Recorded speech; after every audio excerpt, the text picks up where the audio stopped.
Azərbaycan polisi az yaşlıya vaxtında kömək etdi. Axşam saatlarında yolda az yaşlı uşağın vəziyyəti qəfil pisləşib və huşunu itirib. Hadisə yerində olan Azərbaycan polisi dərhal çevik şəkildə müdaxilə edərək az yaşlıya ilkin yardım göstərib, vəziyyətini yoxlayıb və onun dilinin qatlanıb-qatlanmadığına nəzarət edib. Daha sonra polis əməkdaşı az yaşlını və valideynlərini xidməti avtomobilə əyləşdirərək səs siqnallarını işə salıb, vaxt itirmədən xəstəxanaya doğru hərəkət ediblər. Bəzən bir neçə dəqiqə insan həyatı üçün həlledici olub. Belə məqamlarda polisin çevikliyi, diqqəti və insan həyatına göstərdiyi qayğı xüsusi əhəmiyyət daşıyır. Az yaşlının köməyinə vaxtında çatan polis əməkdaşına təşəkkür edirik. İnsan həyatına göstərilən belə diqqət və qayğı hər zaman təqdirə layiqdir.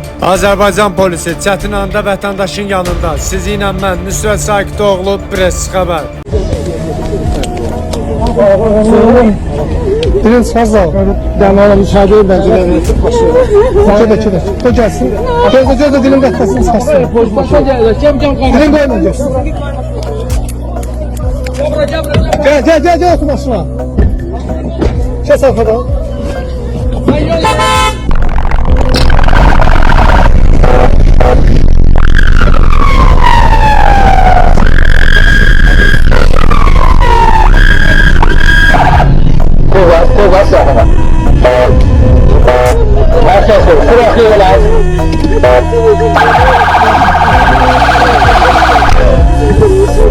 Buraya diyorsun ya.